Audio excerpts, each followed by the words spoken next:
So now we're into the summer plot. So summer plot, there were 8 summer camps. The first one was in Garendel, and then in Brethen. Both of those are dwarven territories, or close to dwarven territories. Garendel used to be elven, it's human kind of now, but it's right on the borders of Stonehammer. And Brethen is up in Slodlin. And then after that, we did an Akashi camp, which is human, down in Desnor. And then a Spireguard camp, which is elven. And then a Sorokonia camp, which is back towards Desnor, but on an island. And then Emir Ford, which is the capital city now, and is in the center of the whole map. That's human. Then Selendil, which is another elven city, but is close to the capital city for the elves, but is a more high elven influence. And then Pinnacle, which is the Hobbit capital or mage school. So those are the 8 camps we did. So starting with Garendel, Garendel camp was right on the border of the Plague Zone. And this camp, most of the things that were revealed in it were that the Garendel people were very much in a delusion, that they didn't really realize that they were so close to the plague zones. They kind of were sort of being taught that the plague zone was not really real or really a threat, that it was sort of all propaganda, that was not really happening. And to the north of them, Stonehammer is just getting absolutely demolished by all the Infernals who made an agreement with the Dagged Rask to the north, also demon worshippers, and they were just getting absolutely hammered by these powerful dragon allies, which are called Dragonsworn, and crazy golem creatures, and just powerful dark heroes. But Garendel doesn't notice it at all. They're just sort of hanging out there, living in their own little world, and pretending that nothing's happening, and even lying to all their citizens and all this. And the party started to realize that there were vampires involved, that some of their innkeepers were actually vampires. But some of their innkeepers actually kind of knew this and were sort of trying to be subtle about it to try to help the party figure out what to do. In the end, the party decided that they needed to get out. They started to discover papers and things that sort of suggested that the problem wasn't necessarily that vampires were the actual source of the problem, but that Garendel itself was set up in such a way that it kind of already was designed to be a system that controls people, even without vampires. And that this made it just very easy for vampires to infiltrate it and take it over. And so they decided they had to get out. They had to come up with a plan. They escaped and they went up north into Stonehammer, and many of them died in the process, but they made it out. That was the Garendel camp. So then we went to Brethen, and Brethen was in Swildlin. And for that camp, they were at this place that was a rehabilitation center for magic items.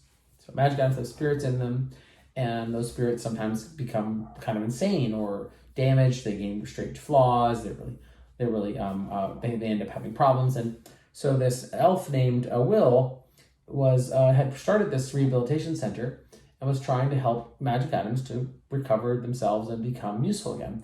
And he had this collection of magic items that were all sentient. They all had personalities, and he had kind of figured out a way to have them manifest themselves, sort of form as a being next to the person who's wielding the item and help the person who's the wielder. And so he had hired all these people to try to help these magic items recover themselves and learn about themselves. And he learned that you have to kind of get low-level people who can gain in levels and kind of experiences and level up and train, because that actually helps the item train too. And so he hired a lot of low-level people to do this. And in that camp, they did really well. They unlocked tons of abilities. And at the end of the camp, they actually ended up freeing the spirit inside the weapon, so it could be its own person and it could travel on its own. And the sword ended up with an imprint, like a memory of the spirit inside of it, and it kept the abilities that it had, but more as an imprint that they're powered by the sword itself, not by the spirit in the sword. And the spirit in the sword became its own being that could travel and also kept those abilities. But on the way, they discovered this dungeon. And the dungeon was the north. Apparently, there were a lot of groups trying to get this things from this dungeon. And they ran into a bunch of Mora plates, like horsemen on Mora plates, killing all these archaeologists. And they found in the dungeon, as they poked around the dungeon, they split up, and they did a really cool way of helping each other to solve the whole dungeon. And they found this axe and this hammer. And they seemed to be 2 weapons that were designed based off of something that Fragmore had made a long time ago, and someone had remade them. And Will, their smith, said, well, these are interesting, but I don't know if they're actually correct. There might be a problem here. And I think they need to go to Blackspire. And so they're like, all right, well, I guess we got to take them to Blackspire. So that was what they learned in the Breathland camp. So then we jump to Akashi. Akashi's way down south, and it's right on the border with the Athamendaparia, who are really dangerous group. They can seem to control magic around them and use tons of undead because they can just control undead very easily. And you can't attack them with magic. And that's not the biggest problem, except that some of them seem to be undead, and that becomes a very big problem. Also, if a greater undead stands right next to them, they're really, really hard to kill. So this camp at the Akashi camp in Desnor was a lot about trying to fend off the Athamendaparia, trying to fight them and keep them at bay, figuring out ways to fight them that work, and mostly just sort of trying to figure out what they could do to manage this danger. And they discovered that samurai are really good at it, actually. A lot of the samurai abilities are spiritual, not magical, and you can use a lot of those abilities to really counter the Athamendaparia very well. And there's some simple ways to just like a nice silver sword and like a lot of samurai abilities to really wreck Dapper Kula, at least for a while, which suggests maybe why the Dapper Kula are kind of trapped in this corner where they landed when they took over Serpentin, is that they've got samurai on both corners of them, and that makes they actually can't advance as well as they'd like. So in Akashi, they discovered a lot of these things. They also discovered that there were these spirits called kamis that were like out of proportion and a little bit insane. They had to try to solve them. They encountered one that was speaking in all these weird poem lines that seemed somehow familiar to them, and then it would look at each of them and it would sort of say things, and it seemed like it was speaking about their nature or something about the way that who they were at a very deep level, and it would say weird lines that sounded like something that they knew at a deep level, and then we get weird images too of that. And it was trying to communicate with them, but they couldn't really communicate with it very well. They didn't know really how to, and finally they solved it, and they got this ruby heartstone, which was a very powerful ruby that allowed them to channel their health or life points into energy and mana. And they tried to solve what to do. They had these visions that they needed to take it somewhere, to maybe like a volcano or somewhere, and like some sort of vision about some sticks or something that they weren't really sure what to do. So they decided in the end they needed to like give it back to the kamis, and because it was not moral to use it, and they end up kind of sacrificing the energy from it and releasing it, and which created a giant storm over Blackspire Mountains. And they still had the stone, but that stone was sort of just a pure heart stone that didn't have the powers of this kami in it. So there's a whole lot more in that camp, but I can't go into all of it. I'm just going to say that the basics of that was for the Akashi camp. So then we have the Spireguard camp.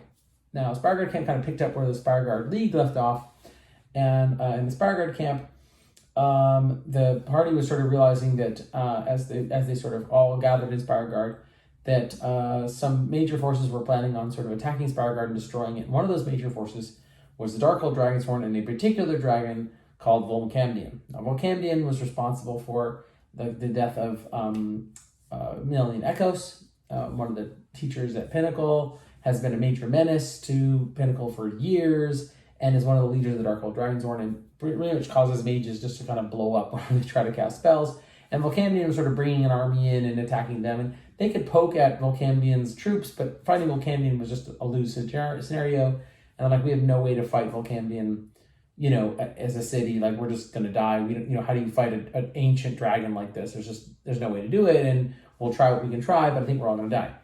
So in the two groups that they had, though, they started to explore different solutions to what they could do, and they were sort of something were being led into certain areas or things that they could do to maybe solve this, and they were trying to look for solutions, but there were very few they could find. They did manage to thwart the Dapper Kula, who were also encroaching, and deactivate some of their mines. Very dangerous to do, but they deactivated some of their Moranti mines so that they could clear their way out from the coast. But in the end, what they really did was go into the wildwood and start to explore, and some of them ended up in a strange realm, which they couldn't really remember what it was like in there. When they went in and they came out, they just sort of had a weird memory, like that they had been somewhere, but they don't know where that was. And both groups sort of had weird experiences like this with a chalice and some sort of strange orb, and the idea that they had to answer riddles and then see these strange like images, like cards that had odd images that they had to pick, and they didn't know what they were picking. And in the end, it felt like one group had sort of opened a door, but they were waiting for something to come out the door. And the other group found their way to a place where it felt like there was an empty space, but they could sort of fill the space. And they ended up through all these different challenges filling that space with something that they were sort of intending maybe. And as they came out, they had discovered that they had sort of unlocked some deep power of the wildwood. They had been encountering these sort of kobolds with sort of rainbowy scales that they think they were associated with the Cho'oth, which is kind of a menacing group from the west of like lizard-like elf people. And that the Cho'oth had sort of like wanted the wildwood because they said it was the answer to how to defeat the Dapper Krula. And this was sort of uncertain of why this was the case. It was always like left, like nobody was really sure why it was, but that it was somehow.